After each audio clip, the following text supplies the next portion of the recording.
Assalamualaikum class. This is Mohammad Hashim Zia and you guys are watching Mathematics by Hashim Zia. बेटा आज की class के अंदर हम लोग नस्ट के पास्ट पेपर्स के मजीद एमसीक्यूज की लेक्चर सीरीज को स्टार्ट कर रहे होंगे। आज की क्लास के अंदर नस्ट के मजीद पास्ट पेपर्स के क्वेश्चंस को कवर करने के ऊपर इंशाल्लाह ताला हम लोग मूव करेंगे। सबसे इंपॉर्टेंट चीज, अगर आप में से किसी बच्चे को अभी तक नहीं मालूम तो बेटा आप में से कोई भी बच्चा अगर फर्स्ट टाइम इस लेक्चर सीरीज को ले रहा है तो मैं एक चीज आपको डिफाइन कर देता हूं कि बेटा मैंने ऑलरेडी नस्ट के past papers more than 5000 MCQs अभी तक सॉल्व करवाए हुए हैं। इस पास्ट पेपर्स की प्लेलिस्ट के अंदर मैं अभी तक मोर देन 5000 एमसीक्यूज सॉल्व करवा चुका हूं। तो लाजमी तौर पे अपने दिन का ये मामूल बना लीजिए कि एक एक लेक्चर को लाजमी कवर अप करें, बिकॉज आपका नस का नेट 3 अभी स्टार्ट हो जाएगा। 6 अप्रैल से 5 अप्रैल से वो स्टार्ट हो रहा है, अब टिल 18 अप्रैल 19 अप्रैल तक जाएगा। इसके अलावा नस का नेट 4 आप दे रहे हैं, नेट 1 दे रहे हैं, नेट 2 दे रहे हैं। तो भाई इस पास पेपर्स की प्लेलिस्ट के लेक्चर्स को लाजमी तौर पे कवर करें, क्योंकि भाई 2022 से लेकर अभी तक मेरी ये कोशिश है कि नस के सॉफ्टवेयर में जितने भी क्वेश्चंस मौजूद हैं उन सबको सॉल्व करवाऊं। ये चीज आपको और कहीं नहीं मिलेगी। बेतहाशा दफा बच्चे आके बताते हैं कि 2022 के लेक्चर से क्वेश्चन आया हुआ था, 2023 के पेपर से क्वेश्चन आया हुआ था, या फिर उससे पहले के लेक्चर्स में से। तो भाई लाजमी तौर पे दिन का मामूल बनाइए, पास पेपर्स के लेक्चर्स को कंप्लीट करिए। इसके अलावा अगर आप चाहते हैं कि आपकी तैयारी बहुत अच्छी हो तो मेरा न्यू बैच जो भी स्टार्ट हो रहा है 3 अप्रैल से, इसका लाजमी तौर पे हिस्सा बनिए। इस बैच में आपको लाइव क्लासेस के अंदर तमाम की तमाम चीजें बहुत डिटेल में पढ़ाई जाएंगी। इस बैच में आपको लाइव क्लासेस के अंदर कंप्लीट कोर्स कवर करवाया जाएगा, और इस बैच की सबसे खास बात यह होगी कि तमाम के तमाम सब्जेक्ट्स इस बैच में पढ़ाए जाएंगे। एग्जाम के अंदर आपकी कंप्लीट तैयारी कवर करवाई जाएगी। आपको इस बैच में फिजिक्स भी पढ़ाई जाएगी, मैथ्स भी पढ़ाई जाएगी, इंग्लिश भी पढ़ाई जाएगी। इसके अलावा अगर आप फास्ट की तैयारी कर रहे हैं तो क्वांटिटेटिव मैथ्स, एनालिटिकल मैथ्स, आप बेटा लाइव क्लासेस के अंदर आपको एक एक चीज बहुत डिटेल में पढ़ाई जाएगी, कवर करवाई जाएगी। तो लाजमी तौर पे आपने बैच का हिस्सा बनना है। इस बैच के अंदर लाइव क्लासेस के अंदर तमाम सब्जेक्ट्स पढ़ाए जाएंगे। ना सिर्फ सब्जेक्ट्स पढ़ाए जाएंगे बल्कि अगर आप नस के अलावा फास्ट की, यूईटी की, एनईटी यूनिवर्सिटी की, मेहरान की, कायदे अवाम की, कॉमसेट्स की, जीआईकेआई की, दाऊद की, कराची यूनिवर्सिटी की, पंजाब यूनिवर्सिटी की, पीयूसीआईटी की, आप पाकिस्तान की गर्ज किसी भी यूनिवर्सिटी की तैयारी कर रहे हैं, आपको कंप्लीट तैयारी इस कंप्लीट बैच में कवर करवाई जाएगी और मल्टीपल टाइम आपका कोर्स कवर होगा। बैच की सबसे खास बात यह होती है कि लाइव क्लासेस में तमाम सब्जेक्ट पढ़ाए जाते हैं और जो भी क्लासेस कंडक्ट होती है उनकी रिकॉर्डिंग भी आपको प्रोवाइड होती है। इसके अलावा कंप्लीट कोर्स की भी आपको रिकॉर्डिंग मिलती है। इसके अलावा सबसे इंपॉर्टेंट फीचर हमारी क्लासेस का कि आपके प्रॉपर्ली टेस्ट कंडक्ट होते हैं, उन टेस्टों पे प्रॉपर टाइमर्स होते हैं, और सबसे इंपॉर्टेंट चीज आपको टेस्ट का सॉल्यूशन भी प्रोवाइड किया जाता है। जो प्रैक्टिस मटेरियल होता है उसका सॉल्यूशन दिया जाता है। आपकी डाउट की क्लासेस अलग से कंडक्ट भी होती है, यानी कि अगर किसी प्रैक्टिस क्वेश्चन को सॉल्व करते हुए आप कहीं फंसते हैं, किसी पास पेपर को सॉल्व करते हुए आप कहीं फंसते हैं, तो आपकी डाउट की क्लासेस अलग से भी कंडक्ट होती हैं। तो तमाम फीचर्स आपको मेरे पास मिलेंगे। तो न्यू बैच अभी स्टार्ट हो रहा है 3 अप्रैल से, लाजमी तौर पर उसका हिस्सा बनिएगा। आज की क्लास के पहले क्वेश्चन के ऊपर मूव करेंगे। एग्जामिनर कहता है sine 180 degree into tangent 180 degree किसके बराबर होगा? ट्रिगोनोमेट्री आपके पास नस्ट के पेपर का सबसे इंपॉर्टेंट जुज है। ट्रिगोनोमेट्री के बगैर कोई भी लेक्चर इनकम्प्लीट रहेगा बेटा आपके पास नस्ट का। तो याद रखिएगा एग्जामिनर क्या कह रहे हैं इस क्वेश्चन में। एग्जामिनर कहता है साइन 180 इंटू टेंजेंट 180 कैसे सॉल्व करोगे? हमें पता है, देखो मैं एक आपको शॉर्टकट बताऊं, एक शॉर्टकट बड़े मजे का शॉर्टकट है। हमेशा याद रखिएगा आपके पास जब हम बात करते हैं ना एक्स एक्सिस के एंगल्स की, एक जुमले को समझो। हम जब कहते हैं एक्स एक्सिस के एंगल्स की, तो एक्स एक्सिस पे कौन कौन से एंगल होते हैं? 0 डिग्री होता है और 180 आपके पास 180 भी होता है। मगर अगर मैं आपको पॉजिटिव एक्स एक्सिस की बात करूं तो पॉजिटिव एक्स एक्सिस पे क्या होता है? 0 होता है और 360 डिग्री होता है। वाइल नेगेटिव एक्स एक्सिस के ऊपर क्या होता है? 180 डिग्री होता है। सिमिलरली अगर मैं वाई एक्सिस की बात करूं तो वाई एक्सिस के ऊपर क्या होता है? वाई एक्सिस के ऊपर आपके पास 90 डिग्री होता है, या आपके पास 270 डिग्री होता है नेगेटिव के वाई के ऊपर। अब एक चीज को ध्यान में रखना, जब कभी हम बात करते हैं ना साइन की या कॉस की या टेंजेंट की, तो एक बड़े मजे की चीज है, हमेशा याद रखिएगा एक्स एक्सिस के ऊपर, यानी कि एक्स एक्सिस के जितने एंगल होंगे ना, साइन वहां पे क्या होता है? साइन वहां पे हमेशा 0 होगा। यानी कि भाई तुम पॉजिटिव एक्स एक्सिस का कोई एंगल ले लो, यानी कि 0 डिग्री है, 360 डिग्री है, या नेगेटिव एक्स एक्सिस का आप कोई एंगल ले लो 180 डिग्री का होना, हमेशा साइन की वैल्यू क्या होगी? 0 डिग्री के बराबर। सही है, बात समझ में आती है? सिमिलरली अगर मैं आपसे कहता हूं कॉस एक्स एक्सिस पे कैसा होता है, कॉस एक्स एक्सिस के ऊपर हमेशा 1 होता है या नेगेटिव 1 होता है। यानी कि कॉस 0 डिग्री अगर तो कॉस पॉजिटिव के एक्स एक्सिस के एंगल के ऊपर है 0 या 360 के ऊपर, हमेशा प्लस का 1 देगा। बट अगर कॉस नेगेटिव के एक्स एक्सिस के ऊपर है यानी कि 180 डिग्री के ऊपर, तो हमेशा आंसर नेगेटिव 1 होगा। Same goes for the sine के आपका वाई एक्सिस के ऊपर, कि देखो साइन जो होता है ना वाई एक्सिस के ऊपर कैसा शो करता है? साइन वाई एक्सिस के ऊपर प्लस का 1 और नेगेटिव का 1 शो करता है। क्योंकि देखो अगर पॉजिटिव एक्स एक्सिस के ऊपर साइन मौजूद है, यानी कि पॉजिटिव एक्स एक्सिस का मतलब है 90 डिग्री के ऊपर, तो प्लस का वन आंसर होगा। और अगर नेगेटिव के वाई एक्सिस के ऊपर मौजूद है यानी कि 270 डिग्री के ऊपर, तो हमेशा साइन की वैल्यू क्या होगी, -1 के बराबर। भाई ये बेसिक ट्रिक्स होती हैं, ये ट्रिक्स आपको बेजिस में पढ़ाता हूं मैं बेटा, ये ट्रिक्स बड़ी काम की ट्रिक है। सिमिलरली देखो जो कॉस होता है वो पॉजिटिव के वाई एक्सिस के ऊपर कैसा होगा और नेगेटिव के वाई एक्सिस के ऊपर कैसा होगा, 0 डिग्री। यानी कि पॉजिटिव के वाई एक्सिस या नेगेटिव वाई एक्सिस का मतलब क्या है, 90 और 270 के एंगल्स के ऊपर कॉस की वैल्यू क्या होती है, 0 के बराबर। सिमिलरली देखो टेंजन के बारे में क्या है, टेंजन एक्स एक्सिस के ऊपर कैसा एंगल शो करता है, 0 का, और टेंजन वाई एक्सिस के ऊपर कैसा एंगल शो करता है, इन्फिनिटी का। ये बड़ी मजे की एक ट्रिक है, बहुत मजे की, इसका बड़ा फायदा होता है बच्चों को। अब देखो एग्जामिनर कह रहे हैं साइन 180, मुझे पता है 180 कहां का एंगल है, एक्स एक्सिस का, तो भैया साइन 180 साइन एक्स एक्सिस पे कैसा एंगल शो करता है, 0 डिग्री का शो करता है। टेंजन 180 पे क्या होता है, टेंजन एक्स एक्सिस के ऊपर भी 0 डिग्री शो करता है बाय द वे। तो क्या बन गया मेरे पास, सिंपल तरीके से यहाँ पे टेंजन 180 भी 0 होता है, तो ओवरऑल आंसर ही क्या आ गया, 0 के बराबर आ गया। तो correct answer should be option number B, B for banana is the correct answer. भाई इसमें कोई मुश्किल चीज नहीं है, it's a very simple thing यार, मजे का कॉन्सेप्ट है बेटा। सिंपल तरीके से क्वेश्चन क्या हो गया हमारा, फाइनली सॉल्व हो गया। बताओ भाई, बात पल्ले पड़ती है, बात समझ में आती है, कॉन्सेप्ट क्लियर होता है, इसमें मतलब कोई मुश्किल चीज नहीं है। इस टेबल को ध्यान में रखिएगा, टेबल जो मैंने आपको सिखाया है ना, it's a very interesting table, believe me. ये टेबल आपको बहुत हेल्प करेगा, आपको यकीन भी नहीं आएगा, ये टेबल आपकी बड़ी मदद करता है। अच्छा नेक्स्ट क्वेश्चन जो आ रहा है टेंजेंट 75 डिग्री का, मैंने जानबूझ के इस पेपर में देखा, इस पेपर में काफी सारे ट्रिगोनोमेट्री के इस तरह के क्वेश्चंस गिवन थे। अब देखो इस तरह के क्वेश्चंस को सॉल्व करने की लॉजिक होती है। अब एग्जामिनर क्या कह रहा है, टेंजेंट 75 डिग्री, अब बच्चे बेचारे को मालूम ही नहीं है टेंजेंट 75 डिग्री सर कैसे निकालेंगे, ये कैसे आएगा। अरे भाई टेंजेंट 75 डिग्री डायरेक्टली आपको पास कैलकुलेटर तो अलाउ नहीं है कि सॉल्व करोगे, तो इसकी ट्रिक होगी, क्या ट्रिक होगी कि देखो 75 डिग्री का मतलब क्या है, हमें पता है 75 किसके बराबर होता है, ये बराबर होगा 45 प्लस 30 के, ऐसा ही है ना भाई, 45 प्लस 30 के बराबर होगा। तो अब सॉल्व करना आसान है, तो सिंपलीफाई कर लेंगे, क्या बन जाएगा, ये हो जाएगा हमारे पास सिंपल तरीके से टेंजन का टेंजन। तो अगर मैं टेंजन 75 को ब्रेक करता हूं किसके अंदर, मैं ब्रेक करता हूं इसको टेंजन 45 प्लस 30 के ऊपर, तो यानी कि देखो ये क्या बन गया, ये बन गया मेरे पास टेंजन अल्फा प्लस बीटा का फॉर्मूला। और टेंजन अल्फा प्लस बीटा का फॉर्मूला क्या होता है, आप में से कितने लोगों को मालूम है। भाई देखो हमारे पास दुनिया के अंदर टेंजन अल्फा प्लस बीटा का फॉर्मूला किसके बराबर होता है, ये बराबर होता है मेरे पास सिंपल तरीके से टेंजन अल्फा, और अगर प्लस का फॉर्मूला है तो क्या हो जाएगा, प्लस के ऊपर ही ओपन होगा, आगे आ जाएगा सिंपल टेंजन बीटा, नीचे डिवीजन के अंदर क्या आएगा, नीचे डिवीजन के अंदर आ जाएगा 1 माइनस का tangent alpha into tangent beta. ये हमारे पास दुनिया के अंदर क्या होता है, बेसिक फॉर्मूला होता है। ऐसा ही है ना बेटा, देखो tangent alpha plus tangent beta किसके बराबर होता है, ये बराबर होता है हमारे पास दुनिया के अंदर टेंजन अल्फा प्लस का टेंजन बीटा। आगे क्या आता है, आगे आता है सिंपल तरीके से डिवीजन के अंदर 1 माइनस का टेंजन अल्फा टेंजन बीटा। अब आप इसको फर्दर सिंप्लीफाई करवाइए, फर्दर सिंप्लीफाई करवाओगे तो क्या बन जाएगा, ये हो जाएगा सिंपल तरीके से टेंजन 45, आगे आ जाएगा मेरे पास सिंपल तरीके से टेंजन 30, और नीचे डिवीजन में क्या आ जाएगा 1 माइनस का, यहां पे आ जाएगा सिंपल टेंजन 45 इंटू टेंजन 30। अब इसको फर्दर सिंप्लीफाई करवाने के ऊपर लेकर जाएंगे, तो बेटा देखो टेंजन 45 किसके बराबर होता है, टेंजन 45 हमारे पास दुनिया में बराबर होता है किसके, tangent 45 is just equal to 1, सही है ना, प्लस का टेंजन 30।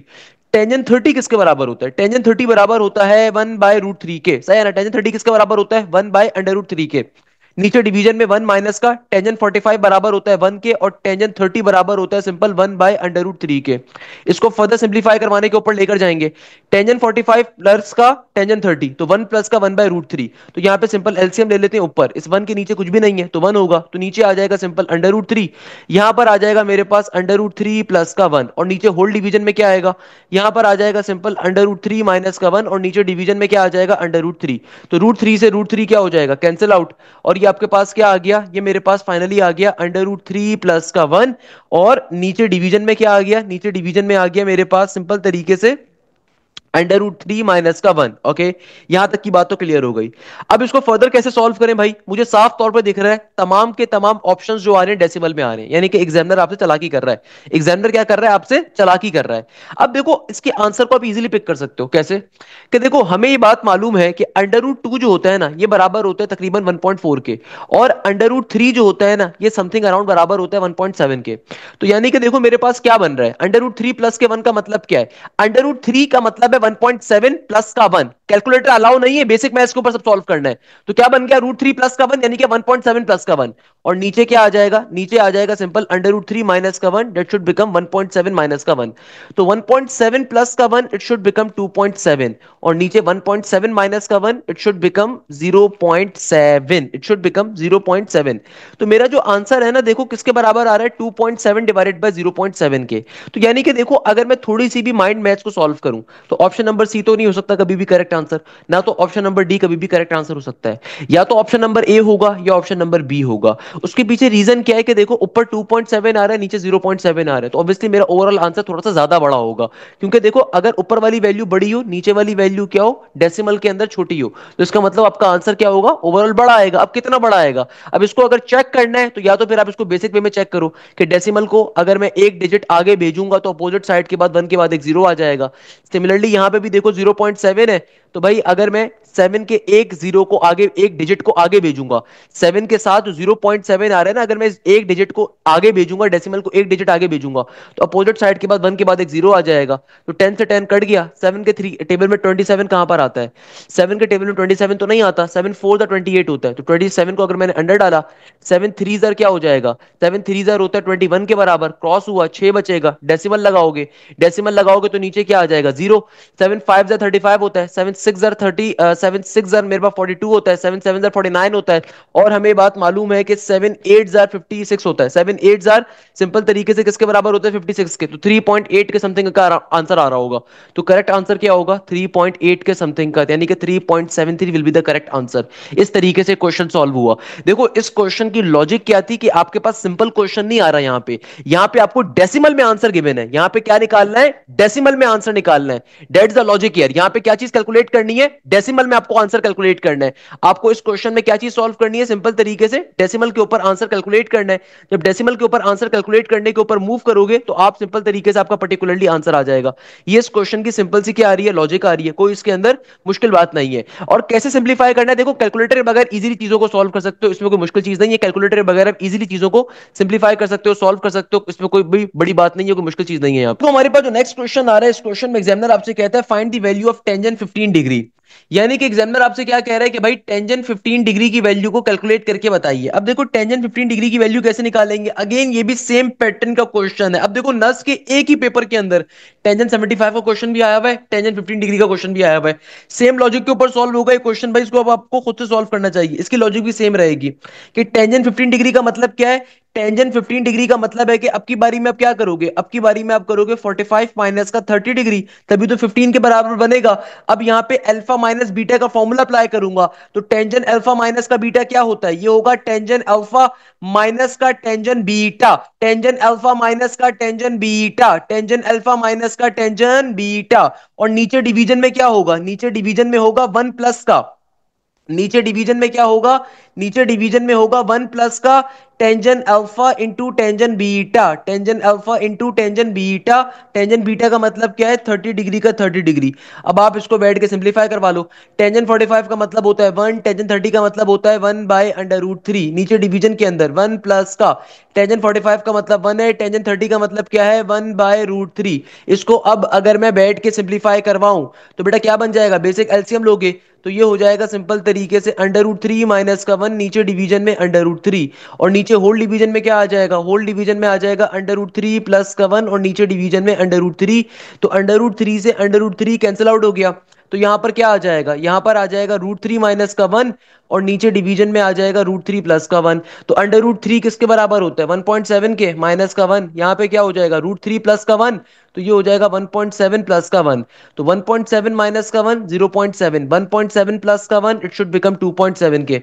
तो 0.7 डिवाइडेड बाय 2.7 किसके बराबर होगा, 0.7 को अगर डिवाइड करवाना है किसके साथ, 2.7 के साथ, तो ये किसके बराबर आएगा। अब देखो ऊपर छोटा नंबर है, नीचे बड़ा नंबर है, तो आंसर छोटा आना चाहिए, बट चेक कर लेते हैं सिंपल तरीके से। अगर मुझे 7 को डिवाइड करवाना है किसके ऊपर, 27 के ऊपर, तो मुझे पता है 7 बहुत छोटा नंबर है, 27 तो ऑब्वियसली काफी बड़ा नंबर है ना, यहाँ पे मैं 0 कंसीडर करूंगा और ऊपर डेसिमल लगाऊंगा। डेसिमल लगाने से क्या होता है, यहाँ पे 0 आ जाएगा।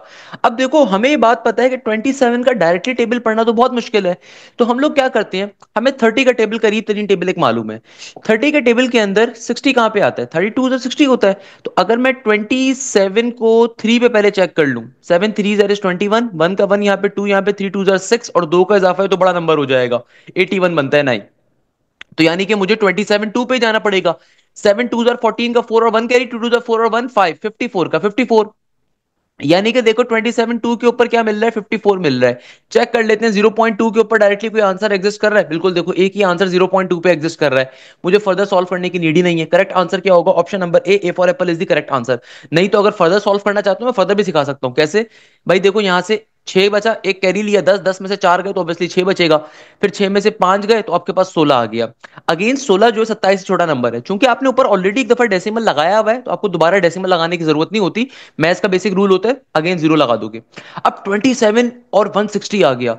अब देखो 30 के टेबल के अंदर 15 आपको कहां, 150 कहां पे मिलेगा, 5 के ऊपर मिलेगा। चूंकि 27 आ रहा है तो मैं चेक कर लेता हूं 27 7 के ऊपर। Again I am not sure, we can only check. 7 7 जार होता है 49 का 9 और 4 कैरी, 7 2 जार 14 और 14 में अगर मैं 4 को जोड़ूंगा तो 189 बन जाएगा, यानी कि 27 6 के ऊपर जाएगा। तो इसका आंसर 0.26 0.27 के अराउंड का होगा। देखो करेक्ट आंसर क्या आ रहा है, 0.27 आ रहा है। तो भाई ये आपकी बेसिक मैथ्स होती है, आपकी माइंड मैथ्स कहलाती है। तो जो माइंड मैथ्स होती है ना, ये बहुत इंपॉर्टेंट होती है, मेंटल मैथ्स जिसको हम कहते हैं, क्योंकि नस में कैलकुलेटर अलाउ नहीं है। तो भाई बेजिस का सबसे बड़ा फायदा ही आपको ये मिलता है कि आपको कंप्लीट मैथ्स विदाउट कैलकुलेटर सिखाई जाती है। एक एक चीज आपको बेसिक टू एडवांस लेवल हम सिखा रहे होते हैं थ्रू आउट आवर बेजिस। तो भाई मेरा जो न्यू बैच स्टार्ट हो रहा है 3 अप्रैल से हो रहा है, चाहे आप नस के नेट 3 की तैयारी कर रहे हो, नेट 4 की तैयारी कर रहे हो, फास्ट की, जीआईके की, एनईडी की, मैरान की, या फिर आप पर्टिकुलरली यूईटी राउंड 2 की तैयारी कर रहे हो, कॉमसेट्स की तैयारी कर रहे हो, एनटीएस की तैयारी कर रहे हो, हर चीज के लिए आपका कोर्स कवर होगा। तमाम सब्जेक्ट्स को लाइव क्लासेस के अंदर पढ़ाया जाएगा। नेक्स्ट क्वेश्चन जो हमारे पास आ रहा है, एक बड़ी मशहूर प्रॉपर्टी है। एग्जामिनर कह रहे हैं sine inverse x plus sign inverse negative x. अब देखो हमारी कॉन्सेप्ट क्या होता है, हमेशा याद रखिएगा साइन इनवर्स के अंदर कभी भी अगर नेगेटिव का एंगल आ जाए तो भाई साइन इनवर्स की प्रॉपर्टी होती है नेगेटिव की वैल्यू को उठा के बाहर फेंक देगा, सिंपल तरीके से एंगल पे अप्लाई हो जाएगा। यानी कि साइन इनवर्स नेगेटिव एक्स इसके बराबर होगा negative of sine inverse x के। तो यानी कि मैं क्या कह सकता हूं कि ये साइन इनवर्स का sine inverse as it is, और साइन इनवर्स नेगेटिव एक्स इसके बराबर होगा, ये बराबर होगा नेगेटिव के साइन इनवर्स एक्स के। तो भाई इससे ये टर्म कैंसिल आउट हो जाएगी, तो आंसर में क्या आना चाहिए, जीरो आना चाहिए। Correct answer is option number D, D for dog is the correct answer. Question हमारा सॉल्व हो गया। नेक्स्ट क्वेश्चन जो हमारे पास आ रहा है, अच्छा इस क्वेश्चन की वर्डिंग कंप्लीट नहीं है भाई, इस क्वेश्चन की वर्डिंग मैं आपको बता देता हूं। ये माशाल्लाह से जो है ना मेरा टाइपिस्ट एक बहुत अच्छा आदमी है, सही है, तो कभी कभार छोटी मोटी गलतियां वो कर देता है। ये क्वेश्चन बेसिकली गिवन था कि लिमिट एक्स अप्रोच कर रहा है नेगेटिव के 2 के ऊपर, और आगे आपको फंक्शन गिवन था नेगेटिव का 2x प्लस का 4। तो भाई इन साहब ने यहां से पूरा लिमिट ही गायब कर दिया। तो भाई यहाँ पे क्या क्वेश्चन बेसिकली था, limit x approaches to negative 2, negative का 2x प्लस का 4। देखो कभी भी लिमिट का क्वेश्चन आए तो जो भी आपकी वैल्यू अप्रोच कर रही है उसको डायरेक्टली डाल के चेक करोगे। जहां जहां एक्स आ रहा है वहां पे एक्स की वैल्यू को आपने प्लॉट कर देना है। तो क्या बन जाएगा, नेगेटिव 2 और नेगेटिव का 2 और नेगेटिव का 4। तो जाहिर सी बात है ये किसके बराबर आएगा, ये आ जाएगा प्लस के 4 के ना, नेगेटिव टू ये हो जाएगा पॉजिटिव, और 2 इंटू 2 4 के बराबर, और 4 प्लस का 4 किसके बराबर होता है, 8 के बराबर होता है। तो करेक्ट आंसर क्या होगा इस क्वेश्चन का, option number A for Apple is the correct answer. इस तरीके से क्वेश्चन हमारा सिंप्लीफाइड हो गया। नेक्स्ट क्वेश्चन में एग्जामिनर कहता है find the area of a triangular region having the vertices 1, 2, 3, 4 and 5, 6। अब देखो एरिया ऑफ अ ट्रायंगल का कॉन्सेप्ट आ रहा है, इसकी एक शॉर्टकट होती है, शॉर्टकट बहुत इंपॉर्टेंट है। मेरे तमाम बैच के बच्चों, मैंने आपको कोऑर्डिनेट ज्योमेट्री के अंदर ये ट्रिक सिखाई होगी कि भाई कभी भी एक ट्रायंगल का अगर आपको एरिया निकालना है और आपको ऐसे ट्रायंगल के तीनों वर्टिसेस गिवन है, तो ट्रायंगल का एरिया कैलकुलेट करने की ट्रिक क्या होती है कि जो भी आपके वर्टिसेस आ रहे हैं, देखो पहला वर्टेक्स आ रहा है 1, 2, दूसरा वर्टेक्स आ रहा है 3, 4 और तीसरा वर्टेक्स क्या आ रहा है 5, 6। सही है, तीसरा वर्टेक्स क्या आ रहा है 5, 6। वैसे यहां पे आप दो ट्रिक्स को अप्लाई कर सकते हो। हमेशा याद रखिएगा अगर तो आपके ट्राइंगल के तीनों वर्टिसेस सिंपल आपके एक ऑर्डर को फॉलो कर रहे हैं, यानी कि सिंपल आपके नेचुरल नंबर्स आ रहे हैं 1, 2, 3, 4, 5, 6, तो ऐसे ट्राइंगल का एरिया क्या होता है, जीरो के बराबर। आपको सॉल्व करने की जरूरत ही नहीं है भाई। कई तरीकों से इस क्वेश्चन को सॉल्व कर सकते हो। एक तरीका तो ये है कि आप एरिया ऑफ अ ट्राइंगल का फॉर्मूला अप्लाई करो, एक तरीका एरिया ऑफ अ ट्राइंगल की शॉर्टकट को अप्लाई करो, एक तरीका आप मेरा अपने जहन में रखिएगा कि कभी भी दुनिया के अंदर किसी भी ट्राइंगल के वर्टिसेस अगर सिंपल नेचुरल नंबर्स के ऑर्डर को फॉलो कर रहे हैं 1 से लेके 6 तक, यानी कि एक 1 आ रहा है, फिर दूसरा 2, फिर 3, फिर 4, फिर 5, फिर 6, यानी कि आपके तीनों वर्टिसेस सिंपल एक ऑर्डर को फॉलो कर रहे हैं, तो ऐसे ट्राइंगल का जो एरिया होता है वो 0 के बराबर। आप इसको अगर चेक करना चाहते हो, मैं इसकी एक शॉर्टकट पे आपको चेक भी करवा देता हूं कि सबसे पहले नंबर के ऊपर आपने ट्राइंगल के पहले वर्टेक्स को रखा। किसी भी ट्राइंगल का अगर एरिया निकालना है ना, इसको निकालने की शॉर्टकट क्या होती है, सबसे पहले पहले वर्टेक्स को रखो, फिर दूसरे वर्टेक्स को रखो, फिर तीसरे वर्टेक्स को रखो, और एंड के अंदर पहले वाले वर्टेक्स को as it is copy down कर दूं। अब आपने करना क्या है, शॉर्टकट आपसे क्या कहती है कि जो भी आपके डायगोनल एलिमेंट्स थे, जो भी आपके ये डायगोनल एलिमेंट्स हैं, इनको आपस में मल्टीप्लाई करवा दो। जरा गौर से शॉर्टकट को देखिएगा, शॉर्टकट बहुत इंपॉर्टेंट है। क्या करोगे, नीचे डिवीजन में 2 का 2, जो भी डायगोनल एलिमेंट्स हैं इनको मल्टीप्लाई करवाओ। 4 1 4 हो जाएगा, प्लस का साइन। 6 3 क्या होता है, 18 के बराबर, फिर प्लस का साइन। 5 2 क्या होता है, 10, सही है। फिर बीच में लगाओगे माइनस की वैल्यू, फिर बीच में लगाओगे क्या, माइनस का साइन। अब आपने क्या करना है, नॉन डायगोनल एलिमेंट्स को मल्टीप्लाई, ये जो नॉन डायगोनल एलिमेंट्स हैं इनको मल्टीप्लाई करवा दो। नॉन डायगोनल एलिमेंट्स को मल्टीप्लाई कैसे करवाओगे, 3 2 6 हो जाएगा, और 5 4 प्लस के साइन के बाद 5 इंटू 4 20 हो गया, फिर प्लस के साइन के बाद 6 1 6 हो गया। तो बेटा देखो 10 और 18, 28 और एडअप करवाओ, क्या बन जाएगा, 18 प्लस का 10 किसके बराबर होगा, 28 के। 28 में अगर आप 4 को जोड़ोगे तो क्या बन जाएगा, 32। ओके, माइनस का साइन। सिमिलरली देखो 6 और 6 12 होते हैं, 12 में 20 को जोड़ोगे तो क्या बन जाएगा, अगेन ये भी बन जाएगा 32। नीचे डिवीजन में 2 का 2, 32 माइनस का 32, ये आ जाएगा 0 के बराबर। Anything divided by 0 is also equal to 0। तो अब करेक्ट आंसर क्या होगा, 0 के बराबर। ये जो शॉर्टकट मैंने आपको सिखाई है ना, शॉर्टकट बहुत इंपॉर्टेंट है। कभी भी आपके पास अगर आपको area of a triangle calculate करना है, आप सिंपल तरीके से ट्रिक का इस्तेमाल करो, एरिया ऑफ अ ट्राइंगल आ जाएगा। वैसे मैंने एक ट्रिक आपको और बता दी कि भाई अगर कभी भी आपके पास एक सिमिलर किस्म के आपके नंबर्स आ रहे हैं, यानी कि सिंपल नेचुरल नंबर्स गिवन है आपके पास, एक ऑर्डर को फॉलो कर रहे हैं, यानी कि सिंपल आपके पास रिपीटिंग नंबर्स आ रहे हैं, यानी कि 1 2 3 4 5 6, यानी कि एक तरह के नंबर्स आपके पास एग्जिस्ट कर रहे हैं, एक पैटर्न को फॉलो कर रहे हैं, तो ऐसे ट्राइंगल का एरिया भी हमेशा 0 के बराबर है। बेटा अब देखो हमारे पास जो नेक्स्ट क्वेश्चन आ रहा है, इस क्वेश्चन में एग्जामिनर क्या कह रहा है, एग्जामिनर कहता है कि भाई अगर ए की वैल्यू किसके बराबर है, ए बराबर है आपके पास 3 के, और आर की वैल्यू गिवन है 5 के बराबर, और आपको नंबर ऑफ टर्म्स गिवन है 6 के बराबर। एग्जामिनर कह रहा है ए 4 की वैल्यू बताओ। मेजॉरिटी बच्चे इस क्वेश्चन में कंफ्यूजन क्रिएट कर देंगे। देखो अगर मुझे A4 कैलकुलेट करना है तो मेरा फॉर्मूला क्या होगा, A4 कैलकुलेट करने के लिए फॉर्मूला होगा AR क्यूब के बराबर। भाई n का इस्तेमाल ही नहीं किया जाएगा, अक्सर बच्चे n भी उठा के डाल देंगे। भाई इस क्वेश्चन की खास बात ये होती है कि n भी गिवन है, आप तो n को थोड़ी इस्तेमाल करना है, A4 कैलकुलेट करना है ना, चौथी टर्म निकालनी है जीपी के अंदर। तो फॉर्मूला क्या होगा, AR क्यूब के बराबर, A बराबर है 3 के, R किसके बराबर है 5 के, बाहर क्यूब का क्यूब आ गया। हम सबको मालूम होना चाहिए 5 का क्यूब क्या होता है, 5 का क्यूब होता है 125 के बराबर। इसको मल्टीप्लाई करवा दीजिए 3 के साथ। तो बेटा देखो अगर मैं 125 को 3 से मल्टीप्लाई करता हूं, 5 3 15 का 5 1 कैरी, 3 2 6 और 1 7 और 3 1 3, तो मेरा आंसर क्या आ जाएगा, A4 की वैल्यू बराबर आ जाएगी सिंपल 375 के बराबर। A4 की वैल्यू किसके बराबर आ जाएगी, सिंपल 375 के बराबर। हमारा क्वेश्चन क्या हो जाएगा, फाइनली सॉल्व हो जाएगा। That's the logic here. इस तरीके से फाइनली ये क्वेश्चन क्या हो गया, हमारा सॉल्व हो गया। ये इस क्वेश्चन की लॉजिक थी। नेक्स्ट क्वेश्चन में एग्जामिनर आपसे कहता है for any triangle if C is equal to 3, A is equal to 4 and beta is equal to 30 degree, find small B. अब देखो आपके पास एक ट्राइंगल के अंदर आपको तीन तरह की वैल्यूज गिवन है। आपको एक ट्राइंगल के अंदर साइड ए की वैल्यू दी हुई है, साइड ए किसके बराबर है, साइड ए बराबर है 4 यूनिट्स के, साइड सी बराबर है 3 यूनिट्स के, और आपको बीच का एंगल गिवन है 30 डिग्री का। आपको निकालना क्या है, स्मॉल बी। अक्सर बच्चे इस क्वेश्चन में कंफ्यूज हो जाते हैं, भाई इस तरह के क्वेश्चन में साइन लॉ अप्लाई करोगे कोसाइन लॉ। देखो कोसाइन लॉ की सिर्फ दो कंडीशंस होती हैं, अगर तो आपको ट्राइंगल की तीनों साइड्स गिवन हो तब कोसाइन लॉ अप्लाई होता है। यहां पे इस क्वेश्चन में दो साइड्स गिवन है। एक और कंडीशन क्या होती है कोसाइन लॉ अप्लाई करने की, कि दो साइड्स गिवन हो और उनके दरमियान का एंगल गिवन हो, जो कि इस केस में गिवन है। इसका मतलब यहां पे कोसाइन लॉ को अप्लाई करना है। कोसाइन लॉ का फॉर्मूला क्या होता है, ये होता है B square is equal to A square plus का सी स्क्वायर माइनस का 2ac, और आगे आ जाएगा मेरे पास कॉस बीटा का कॉस बीटा। तो भाई सिंपल तरीके से फॉर्मूले का इस्तेमाल करेंगे तो क्या आ जाएगी, बी की वैल्यू आ जाएगी सिंपल तरीके से अंडर रूट का अंडर रूट ए का स्क्वायर। ए बराबर है 4 के, 4 का स्क्वायर 16 होता है, सी बराबर है 3 के, 3 का स्क्वायर 9 होता है, माइनस का 2ac, तो 2 का 2 ए इंटू सी, ए बराबर है 4 के, सी बराबर है 3 के, तो 4 3 जार इज 12, और आगे क्या हो जाएगा कॉस बीटा का कॉस बीटा, यानी कि कॉस 30 डिग्री। इसको अब अगर हम फर्दर सिंप्लीफाई करवाएं तो क्या बन जाएगा, 16 प्लस का 9, ये बन गया 25 के बराबर, और 12 टू जार किसके बराबर होता है 24 के। आगे आ रहा है cos 30, cos 30 क्या होता है भाई, cos 30 बराबर होता है sin 60 के, तो cos 30 की वैल्यू होगी हमारे पास √3 डिवाइडेड बाय 2 के। तो बेटा देखो सिंपल तरीके से 2 1 2 2 12 24। तो ये क्या बन गया हमारे पास स्मॉल बी की वैल्यू किसके बराबर आ गई अंडर रूट के अंदर 25 का 25। और चूंकि 2 12 24 होता है तो ऊपर खाली 12 बचा इंटू अंडर रूट 3 का under root 3 into under root 3 का अंडर रूट 3। अब आप अगर देखो ऑप्शंस के अंदर ये आंसर मौजूद ही नहीं है क्योंकि ऑप्शन में फर्दर सिंप्लीफाई करने को कहा हुआ है।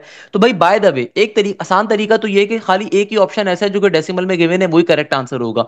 मगर ये क्वेश्चन मैंने आपको अपने पेपर्स में भी करवाया था मैंने आपको ये क्वेश्चन अपने लेक्चर्स में भी बताया था। इसको सॉल्व कैसे करोगे 12 को पहले रूट 3 से मल्टीप्लाई करो। तो जरा देखो भाई क्या बनेगा। अगर मैं 12 को अंडर रूट 3 से मल्टीप्लाई करता हूं मुझे पता है अंडर रूट 3 किसके बराबर होता है रूट 3 बराबर होता है 1.7 के। अभी डेसिमल को इग्नोर कर दो। सिंपल 7 2 14 7 2 आपके पास 14 4 का 4 एक कैरी 7 1 7 और एक का इजाफा 8 फिर क्रॉस का क्रॉस डेसिमल को इग्नोर कर दो। 2 1 2 और 1 1 1 क्या बन गया 4 का 4 8 और 2 10 का 0 और 1 तो ये बन गया 204 सही है। अब डेसिमल को एंड में लगाते हैं। डेसिमल प्लेस मल्टीप्लीकेशन बहुत सिंपल होती है पहले आप सिंपल टर्म्स को मल्टीप्लाई करते हो एंड में हमेशा डेसिमल को प्लेस करते हो। तो देखो ऑप्शंस के अंदर आपके पास एक ही डिजिट से पहले इनमें से खाली एक डिजिट से पहले डेसिमल आ रहा है तो मैं भी क्या करूंगा आंसर के अंदर खाली एक डिजिट पहले डेसिमल ले लूंगा। तो क्या बन गया 20.4। अब ये क्या बन गया ये बन गया 25 का 25 और 12 इंटू रूट 3 किसके बराबर आ गया 20.4 के। फर्दर अगर मैं इसको सिंप्लीफाई करवाता हूं 25 में से अगर मैं 20.4 को माइनस करूंगा तो आंसर क्या आएगा भाई 25 में से 20.4 4.6 बचेगा नॉर्मल सी मैथ्स है। मगर अगर किसी बच्चे को ये भी नहीं आती तो इसको सॉल्व करने का फिर एक और तरीका क्या है इस तरीके से कर लो भैया। 25 के बाद कुछ भी नहीं है तो 0.0 लगा दिया। अब इसको सिंप्लीफाई कर लो 5 में से कैरी आएगा 4 बचा 10 में से 4 गए 6 बचा डेसिमल का डेसिमल 4 में से 0 गया 4 2 में से 2 गया 0 तो किसके बराबर आ गया 4.6 के। अब देखो रूट 4.6 किसके बराबर होगा जाहिर सी बात है अंडर रूट 4 जो होता है अंडर रूट 4 बराबर होता है 2 के। तो ये थोड़ा सा बड़ा नंबर है क्योंकि देखो मुझे पता है रूट 4 बराबर होता है 2 के और अंडर रूट 3 बराबर होता है किसके 1.7 के। वाइल अंडर रूट 5 जो होता है ना ये बराबर होता है 2.2 के। भाई ये बेसिक चीजें हैं जो आपको लाजमी तौर पे आनी चाहिए। अंडर रूट 2 की वैल्यू होती है किसके बराबर अंडर रूट 2 की वैल्यू होती है 1.2 के बराबर 1.2 1.4 के बराबर। रूट 3 की वैल्यू होती है 1.7 के बराबर रूट 4 की वैल्यू होती है 2 के बराबर रूट 5 की वैल्यू होती है 2.2 के बराबर। भाई ये वो तमाम की तमाम ट्रिक्स होती है जो आपको बेसिस में पढ़ा रहा होता हूं। अब देखो रूट 4.6 कैलकुलेट करना है तो रूट 4.6 किसके करीब तरीन नंबर है रूट 4 के करीब तरीन नंबर है। तो इसका आंसर क्या होगा 2 पॉइंट समथिंग होगा जो भी आंसर होगा 2.03 2.04 2.09 2.1 जो भी होगा। 2.1 तो खैर नहीं हो सकता क्योंकि रूट 5 2.2 होता है। तो यानी कि 2.9 हो सकता है 2.03 हो सकता है 2.05 हो सकता है 2.06 हो सकता है एंड सो ऑन। तो लेट्स सपोज 2.05 है फॉर एग्जांपल 2 होगा सी के बराबर होगा C for cat is the correct answer. भाई ट्रिगोनोमेट्री मोस्ट इंपॉर्टेंट पार्ट है आप देखो। तो बेटा देखो इसको जरा एडअप करवाओ क्या बन जाएगा 18 प्लस का 10 किसके बराबर होगा 28 के 28 में अगर आप 4 को जोड़ोगे तो क्या बन जाएगा 32। ओके माइनस का साइन। सिमिलरली देखो 6 और 6 12 होते हैं 12 में 20 को जोड़ोगे तो क्या बन जाएगा अगेन ये भी बन जाएगा 32 नीचे डिवीजन में 2 का 2। 32 माइनस का 32 ये आ जाएगा 0 के बराबर anything divided by 0 is also equal to 0। तो अब करेक्ट आंसर क्या होगा 0 के बराबर। ये जो शॉर्टकट मैंने आपको सिखाई है ना शॉर्टकट बहुत इंपॉर्टेंट है। कभी भी आपके पास अगर आपको area of a triangle calculate करना है आप सिंपल तरीके से ट्रिक का इस्तेमाल करो एरिया ऑफ अ ट्रायंगल आ जाएगा। वैसे मैंने एक ट्रिक आपको और बता दी कि भाई अगर कभी भी आपके पास एक सिमिलर किस्म के आपके नंबर्स आ रहे हैं यानी कि सिंपल नेचुरल नंबर्स गिवन है आपके पास एक ऑर्डर को फॉलो कर रहे हैं यानी कि सिंपल आपके पास रिपीटिंग नंबर्स आ रहे हैं यानी कि 1 2 3 4 5 6 यानी कि एक तरह के नंबर्स आपके पास एग्जिस्ट कर रहे हैं एक पैटर्न को फॉलो कर रहे हैं। तो ऐसे ट्राइंगल का एरिया भी हमेशा 0 के बराबर होता है। नेक्स्ट क्वेश्चन में एग्जामिनर आपसे कहता है कि भाई अगर a की वैल्यू बराबर है 3 के r की वैल्यू बराबर है 5 के और n की वैल्यू बराबर है 6 के तो बताइए a4 की वैल्यू क्या होगी। अब देखो इस क्वेश्चन को सॉल्व कैसे करेंगे हमें a4 कैलकुलेट करना है क्योंकि कॉमन रेडियस गिवन है तो क्या बन जाएगा formula a4 is equal to A R और पावर के अंदर क्यूब पर क्यूब a की वैल्यू किसके बराबर है 3 के r की वैल्यू किसके बराबर है 5 के और पावर के अंदर आपके पास सिंपल क्यूब का क्यूब एज इट इज सही है ना। हमारे पास सिंपल तरीके से a4 की वैल्यू इजीली एग्जिस्ट कर सकती है। इस लेक्चर में कितने सारे ट्रिगोनोमेट्री के क्वेश्चंस आए हुए हैं। नेक्स्ट क्वेश्चन में एग्जामिनर कह रहा है कि भाई टेंजेंट इनवर्स एक्स को किसके बराबर लिख सकते हो। अब देखो टेंजेंट इनवर्स एक्स किसके बराबर होगा एग्जामिनर कह रहा है कि भाई तुम दुनिया के अंदर अगर तुम्हारे पास कहीं पे क्या लिखा हुआ आ जाए आपके पास कहीं पे लिखा हुआ आ जाए टेंजेंट इनवर्स एक्स। तो टेंजेंट इनवर्स एक्स दुनिया में किसके बराबर होता है जरा गौर से देखिएगा।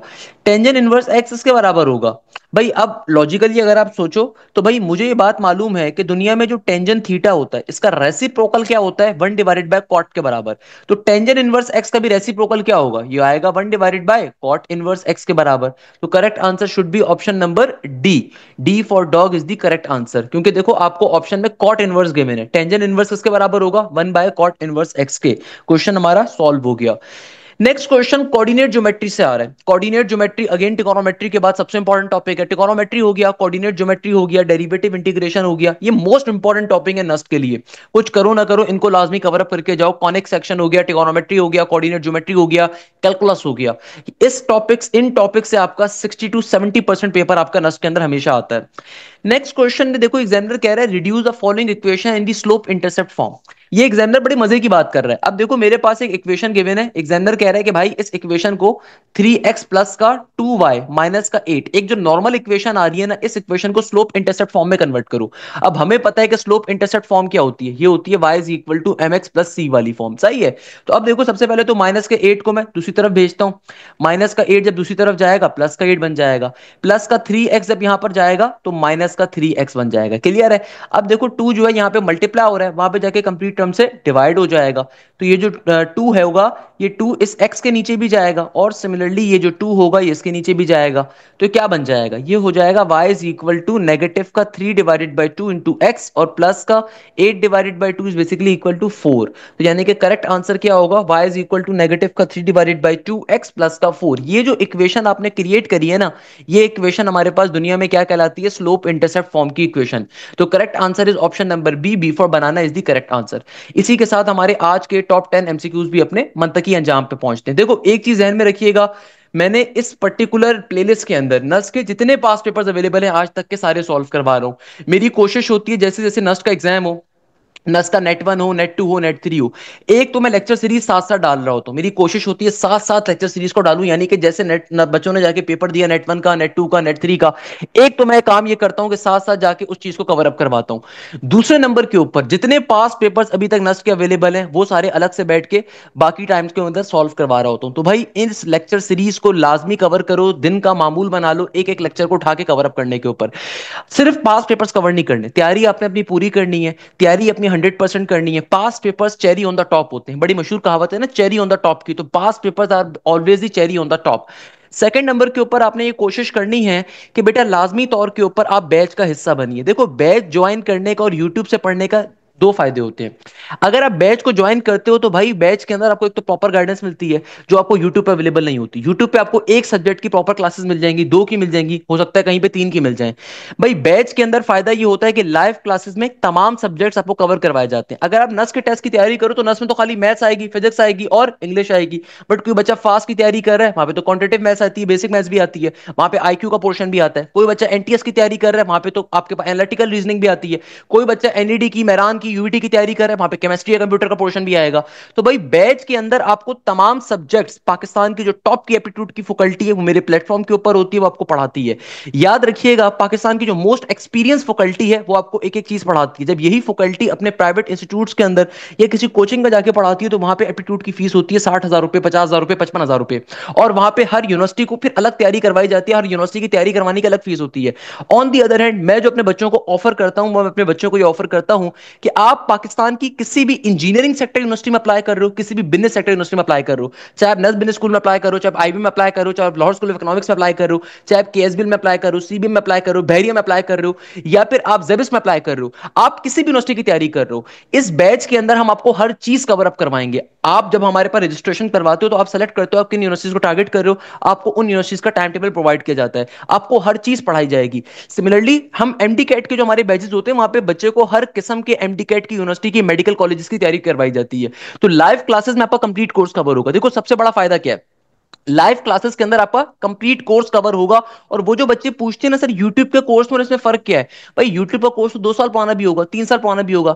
लाइव क्लासेस के अंदर हमारा फोकस होता है जो रीसेंट ट्रेंड्स के पेपर्स होते हैं, जो रीसेंट यूनिवर्सिटीज के मॉडल्स होते हैं, उनके ऊपर आपको 100% तैयार करना है। यानी कि लाइव क्लासेस के अंदर आपको जो कंप्लीट कोर्स कवर होता है, इसके अंदर जो रीसेंट ईयर्स की यूनिवर्सिटीज के पेपर्स आ रहे होते हैं उनके हवाले से आपको सबसे पहले गाइड किया जाता है। वो पास पेपर्स के क्वेश्चन आपको लाजमी तौर पर कवर अप करवाए जाते हैं। सेकेंडली तमाम सब्जेक्ट्स की क्लासेस लाइव होती होती हैं। इसके अलावा जो भी लाइव क्लास कंडक्ट होती है उसकी रिकॉर्डिंग भी आपको मिलती है। इसके अलावा सबसे इंपॉर्टेंट फीचर, आपको कंप्लीट कोर्स की रिकॉर्डिंग भी प्रोवाइड की जाती है, यानी कि आपके पास पूरे के पूरे कोर्स की रिकॉर्डिंग भी मौजूद होती है कि अगर आप तैयारी अपनी बहुत अच्छे से करना चाहें तो आपके पास कंप्लीट कोर्स की रिकॉर्डिंग भी अवेलेबल होती है। इसके अलावा आपके प्रॉपर्ली टेस्ट कंडक्ट होते हैं एप्टीट्यूड में। जो असल चीज मैटर करती है शॉर्टकट्स को समझना, उनको अप्लाई करने का जरिया मालूम होना। तो जो भी टेस्ट कंडक्ट होता है उसका प्रॉपर्ली आपको सॉल्यूशन भी प्रोवाइड किया जाता है कि भाई इस टेस्ट के अंदर कैसे क्वेश्चन आए थे, क्या आए थे। मंथली टेस्ट अलग होते हैं, वीकली टेस्ट अलग होते हैं, देन ग्रैंड टेस्ट हमारे अलग होते हैं।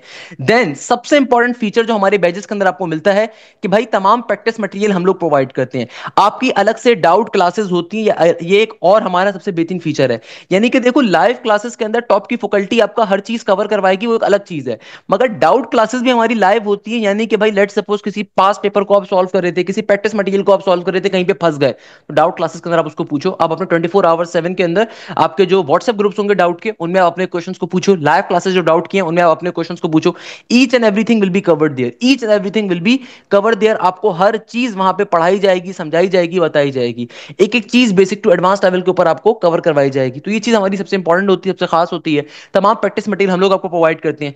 न्यू बैच जो हमारा स्टार्ट हो रहा है 3 अप्रैल से स्टार्ट हो रहा है। याद रखिएगा, चाहे आप नस की तैयारी करो, चाहे फास्ट की तैयारी करो, चाहे ब्यूटी की तैयारी करो, एनईडी की कर रहे हो, मैरान की कर रहे हो, कायदे अवाम की कर रहे हो, दाऊद की कर रहे हो, यूईटी राउंड 2 की कर रहे हो, जीआईके की कर रहे हो, इन तमाम यूनिवर्सिटीज के अंदर अल्हम्दुलिल्लाह हमारे बैच के बच्चों की पोजीशन होती हैं, हर साल होती हैं। जीआईके हो, चाहे एनईडी हो, चाहे नस्ट हो, चाहे फास्ट हो, चाहे आपके पास कॉमसेट्स एनटीएस की पहली पोजीशन हो, चाहे आईबीए हो, चाहे आप आईबीए की बीबीए की अंदर तैयारी कर रहे हो, सीएस की तैयारी कर रहे हो, हर चीज आपको कवर अप करवाई जाती है। जो एमडी कैट के बच्चे होते हैं उनके प्रॉपर्ली एमडी कैट की क्लासेस कंडक्ट अप होती हैं। तो लाजमी तौर पे आपने बैच का हिस्सा बनना है। एक एक चीज आपको इंशाल्लाह ताला ज़वजल डिटेल में पढ़ाई जाएगी, समझाई जाएगी।